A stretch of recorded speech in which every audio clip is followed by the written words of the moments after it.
Hello and welcome to an album a day 388, going through the vinyls and CDs and the media one at a time. Today I'm really excited to bring you this one because it is part of my Deep Purple collection. I got this one sealed. It is from 2019. I'm not opening this up the whole way because it is a gatefold and I want to keep it original because it arrived sealed in mint condition except for one little bend, but I think it's livable. And I'm talking about the classic live album Made in Japan. That's right, guys, Made in Japan. This is what a lot of people say is the definitive live album of all time.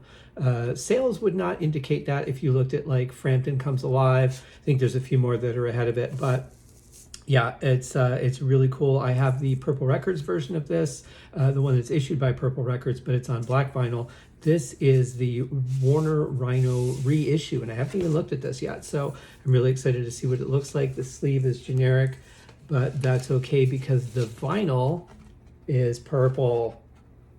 Absolutely love that. That looks great.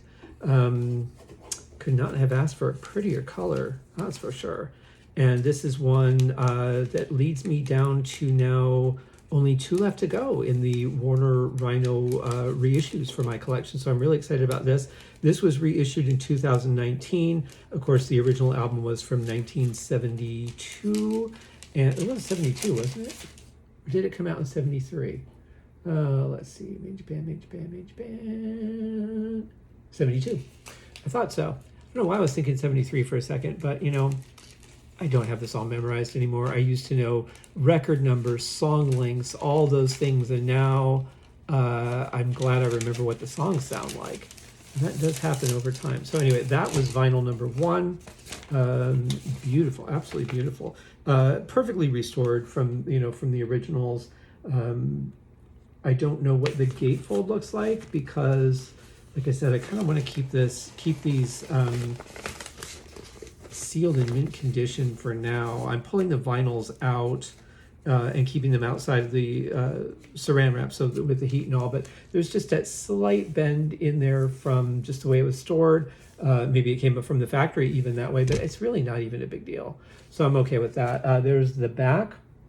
Of course, the hype sticker is still on the front, but this is, this is what the original album looked like. So other than the purple vinyl, so very nicely restored. Then we have our second vinyl, which I would imagine will look the same, and it does. Yeah, absolutely love that. Really beautiful. And it does feel a little bit heavy. I don't know if these are 180 gram. They don't say that they are on Discogs, and I'm not seeing anything on the hype sticker. It just says it's Deep Purple's classic double live album in purple vinyl. Limited edition. But it does not say 180 gram vinyl, and they don't feel that weighted, to be honest. Yeah, they feel like regular vinyl weight, so I don't think they are. And that's okay, because I think Purple Records or somebody did another 180 gram vinyl reissue. I'm not really planning on getting that. But I do want to get, I think there is a Purple Records purple vinyl version as well. So of course that has to go into my Purple Records collection on top of my Deep Purple collection.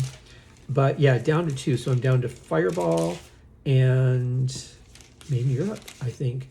Made in Europe is reasonably easy to find, not necessarily sealed. Most of these I've gotten sealed. And honestly, I'm really shocked at that, because even though these are from 2019, you would just think that with a limited run they would have sold, and but maybe collectors were buying them up, or maybe people were like, hey, I'm gonna get like 5 or 6 of these, wait a few years, and then sell them at a higher price, which is very wise. If you're a smart investor, you can do that. But it is, like I said, it is a gatefold, which I'm not opening up. I don't know if there's a separate like individual booklet or what, but yeah, it doesn't look like it. But yeah, really cool for the collection. So I'm really excited about that. Fireball is going to be a little bit harder because it's harder to find, and I've definitely not seen one in mint condition, not without excruciating prices. So that might be the one that's the hardest to get. Just kind of like with the Tetragrammaton purple vinyl reissues, Shades of Deep Purple, Book of Taliesin, pretty easy. Deep Purple, their third album, different story. it's like there's always one that just stops you from completing the collection. Maybe that's by design. I don't know. Maybe they print less of one of the albums to make it a little bit more rare, a little more sought after. I don't know. But yeah, I did find that to be interesting. But anyway, yeah, Machine Head, classic album. I'm not a big live album guy. Those of you who listen to the podcast know I decided not to cover Made in Japan on the show. The whole point of the show was covering everything the band had recorded in the studio. So that would be all the B-sides, covers, anything that they did, recorded in the studio. Live, that version of Hush from Nobody's Perfect would be the only sort of questionable one. It's on the live album because they had nowhere else to put it. It is a live jam, but it's not like, it wasn't performed in front of a studio audience or anything, so I was okay with that. But yeah, in general, I'm not a big fan of live albums, but I have to say, Made in Japan, awesome album, absolutely awesome album. I love this live album. I've listened to it many times. That and Rainbow on Stage are probably my two really only live albums that I can think of off the top of my head that I listen to regularly throughout my life. There's some other good ones. Made in Europe is a pretty good one. Last Concert in Japan is not a good one. Deep Purple in Concert is an excellent one. In fact, my favorite version of Mandrake Root is on Deep Purple in Concert on the first LP of that. So that's one I've listened to a few times. But yeah, Made in Japan and Rainbow on Stage are probably the two best live albums for me, with Deep Purple in Concert being a close second. In general, I just don't get into live recordings that much. It's one thing to be there or get a recording of a show that you've been at, like I did with the Grand Bonnet Band. But in general, yeah, it's a different energy. It's different listening to it at home than it is when you're there. You don't have that same energy and connection with everybody else and with the band, so the tempos feel weird. Mistakes seem exceptional because you're so used to studio at home. So it's just an experience that I'm not that big on. Sometimes I will listen to live versions to try and understand something about a song. If I can't hear it in the studio version, I might check out a live version. So I use them more for learning tools than anything else. But yeah, Made in Japan, I would agree, one of the definitive live albums.